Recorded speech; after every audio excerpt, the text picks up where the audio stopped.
10:36, January 21st, Wednesday, 2026.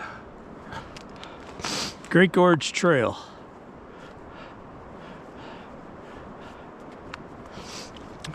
That's down river. Down there's the Youghiogheny River, Ohiopyle State Park. I believe that area there. What area is that? I can't quite. The river's so low, it's only a 1.5 feet today.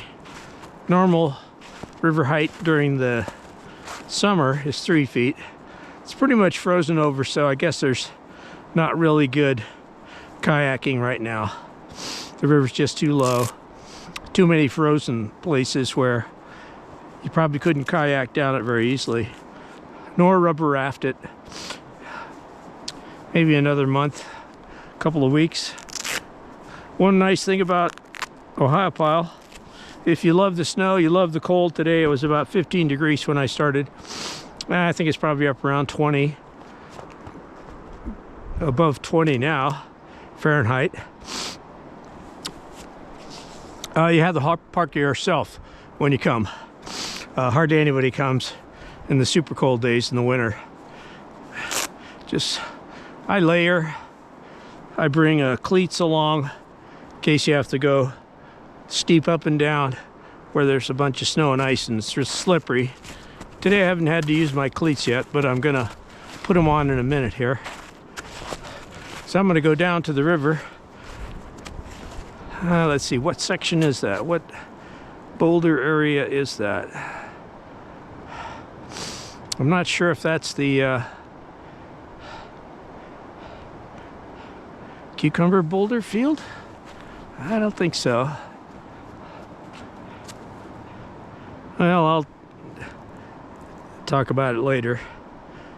A lot of beautiful trees here. You got the special pine, eastern pine trees, the big tall ones, different size ones. Beautiful. It's a nice steep drop here. This nice little scooped out area has a nice little tree growth in here. This is obviously a place on the Great Gorge Trail where young people have stopped and put in their initials. On the other side of the river, this is Great Gorge Trail side. The other side is the Ferncliff Trail. And this year, all those trees that have been blown over there, that happened in October or September. I'm going to interview Mike, the photographer from the Ohiopyle photography business. Mike's the longest, oldest photographer here in the park. So if you ever want to get your photographs of having come down kayaking or rubber boating when Mike was upriver,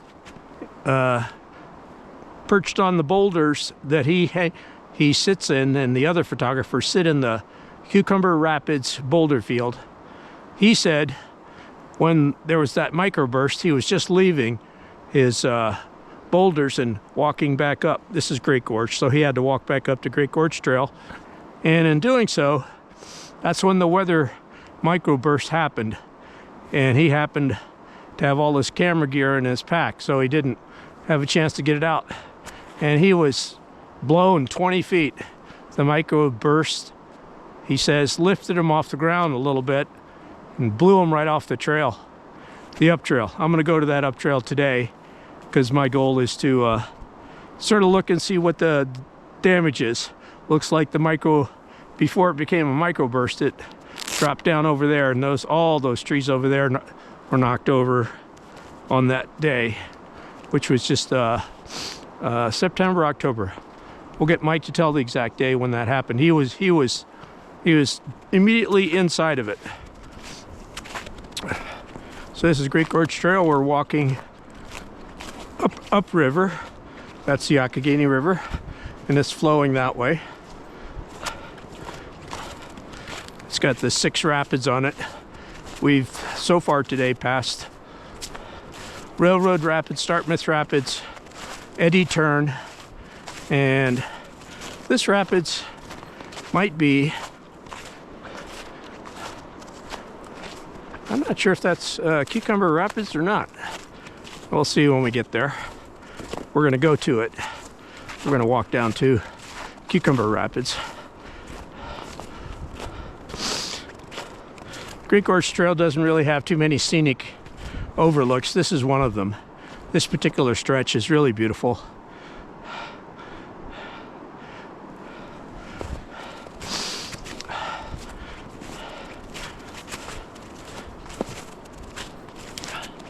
I've hiked along the river on our side from Cucumber Rapids, Boulder Field, all the way down to High Bridge. Very difficult hike. It takes about 2 to 3 hours for me. It'll take me about 4 hours probably today. You really have to be in good shape. It's very difficult. It's a lot of climbing over boulders. A lot of sort of like portaging.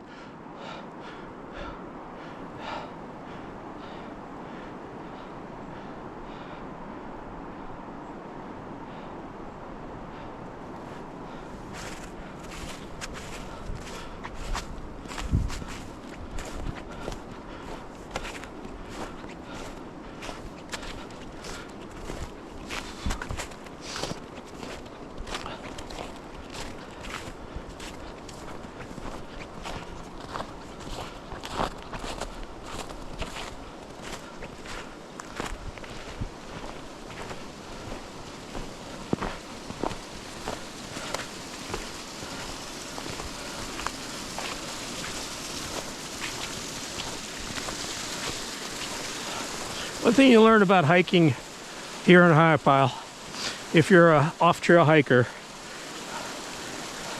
I started to become one, is these downstream little areas like this, like that one.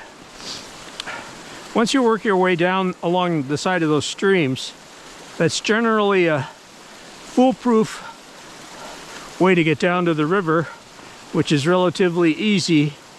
Because otherwise, if you choose other areas, you'll be stopped when you come to these abrupt cliffs that drop 10, 20, 30 feet.